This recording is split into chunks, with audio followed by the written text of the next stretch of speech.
المرسلين سيدنا محمد وعلى آله وصحبه وسلم. أسعد الله صباحكم بكل خير. ننقل لكم فعاليات سباقات اللجنة العربية الأصيلة بولاية كسلة بميدان أبو طلحة يوم الخميس الموافق 26 مايو 2016. أيها الحفل الكريم مشاهدينا الكرام، انطلق الشرطة الأول والشرطة الرئيسي للميدان الانتخابي ومسافة هذا الشرط 2 كيلو نجاح لكل المشاهدين العربية الأصيلة السيد سليم بن محمود العمري. كما نشكر الذين نظموا السباقات الهجن العربية الأصيلة. أيها الحفل الكريم مشاهدينا الكرام، على المركز الأول اللي هو الفائز عايض بن عوض بن حربت. المركز الثاني شاهين حامد الخليفة.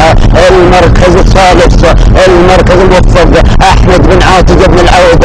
المركز الرابع اللي هو سراب بركة محمد بن إبراهيم.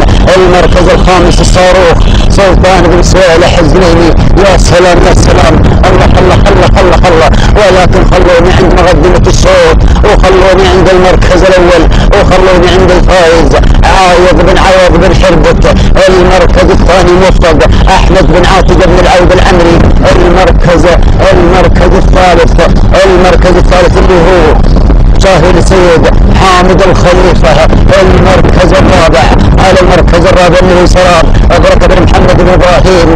المركز الخامس اللي هو صاروخ سلطان بن صالح. ولكن خلوني عند مقدمة الصوت، خلوني عند المركز الأول، وخلوني عند الفائز عايض بن حربت. المركز الثاني الصاروخ حامد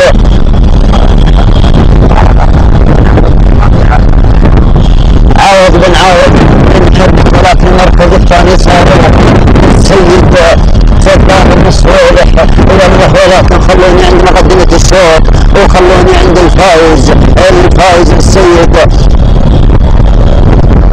عوض بن حربت. يا سلام، عوض بن حربت. يا سلام يا سلام، الله. ولكن خلوني خلاص عند اللي انفرد. يا سلام يا سلام، الله. اللي مسجل عندي وانتظر عندي الفائز عوض بن حربت. المركز الثاني صاروخ السيد سلطان بن صالح. ولكن اشوف اللي يقول خلاص اللي انتزع الصوت الاول. اللي قلت لي ولا بن عوض قلت لي. يا سلام سالم قلت لي. الله يا سالم يا قلت لي. سلام اظن على ما اعتقد سراب يسير سالم قلت لي. يا سلام تهانيك الناموس يسير سالم قلت لي على فوز سلام الرئيسي الجعبان الفطامين. عفوا يا سالم يا بنت لي كم دون عندي عوض بن حربت. المركز الثاني اللي هو سراب لسيد بركة محمد بن إبراهيم. المركز الثالث صاروخ سلطان بن صالح. المركز الرابع اللي هم بشر حامد أبو ذلال. والمركز الخامس ليس واضح رغم عندي تهاني من الناموس السيد سالم بنت لي على فوز